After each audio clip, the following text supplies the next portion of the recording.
দুপুরবেলা গরম ভাতের সাথে কচুর মুখি দিয়ে ইলিশ মাছ রান্না করেছিলাম। মা আমি দুজনে মিলে খেয়ে নিলাম সেই স্বাদ। আসসালামু আলাইকুম এভরিওয়ান, কেমন আছেন সবাই? আলহামদুলিল্লাহ আমরাও ভালো আছি। তো কালকে উস্তা ভাজি করেছিলাম। তো কিছু উস্তা আমি রেখে দিয়েছিলাম। কারণ উস্তা আপনাদের ভাইয়া খেতে তেমন একটা পছন্দ করে না। জোর জবরদস্তি করে যতটুকুই খাওয়াই। তো অল্প একটু খেয়ে আর খেতে চায় না। তাসফিয়া তো খায় না উস্তা। যতটুকু খাই আমিই খাই। তো হচ্ছে 1/2 কেজি উস্তা নিয়ে এসেছিল। কালকে কিছু ভাজি করেছিলাম। আর ফ্রিজে রেখে দিয়েছিলাম। তো দেখছি আজকে হচ্ছে কেমন যেন হয়ে যাচ্ছে উস্তের কালারটা। আর পেকে গেলে না হচ্ছে আমার ওই উস্তে খেতে ইচ্ছা হয় না। তো ভাবলাম আজকে একটু উস্তে ভাজি করি আর হচ্ছে ইলিশ মাছ দিয়ে হচ্ছে কচুর মুখি দিয়ে রান্না করব। তো এখানে আমি ১ম এ উস্তেটা কিছুক্ষণ ভেজে নিয়েছিলাম। তারপর আলু দিয়ে দিয়েছি। আমার কাছে মনে হয় উস্তেটা একটু সেদ্ধ হতে টাইম লাগে আলুর থেকে। তো আমি এভাবেই রান্না করি। ভাজি, উস্তে ভাজিটা। তো এভাবে রান্না করলে দেখা যাচ্ছে ২ টাই অনেক সুন্দরভাবে কুক হয়ে যায়। তো এখানে আমার উস্তে ভাজিটা প্রায় হয়ে এসছে। তারপর আমি একটু নাড়াচাড়া করে ঢাকা দিয়ে রেখেছিলাম। একটু ভাজা, ভাজা হলে পরে বেশি ভালো লাগে আমার কাছে খেতে। তো এই তো একদম একটু ভাজা, ভাজা পোড়া, পোড়া করে এবার নামিয়ে নিব। আর এদিকে আমি হচ্ছে ইলিশ মাছ রান্না করব। তো ইলিশ মাছটাকে আমি ১ম এ ভেজে নিব।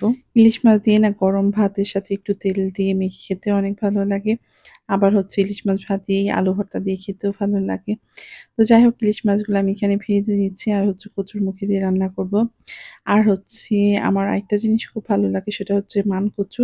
মানে বড় লম্বা কচুগুলাকে আমাদের ওইদিকে মানকচু বলে। ওগুলা দিয়ে রান্না করলে খেতে অনেক ভালো লাগে। তো এই যে এপাশে রোদ চলে এসছে দেখেন বাইরে কি সুন্দর রোদ ছিল।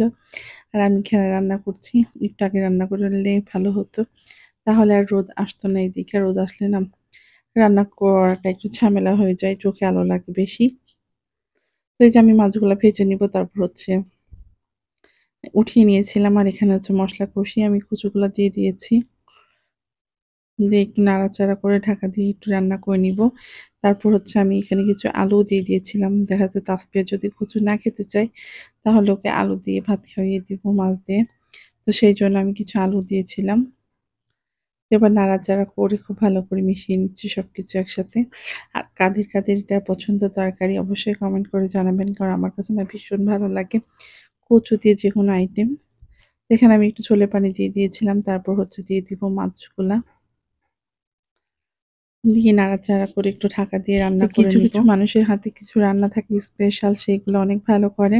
তো আমি অন্যান্য রান্না থেকে ইলিশ মাছ দিয়ে কচু রান্নাটা মনে হয় আমার হাতে সবচাইতে মজা হয়।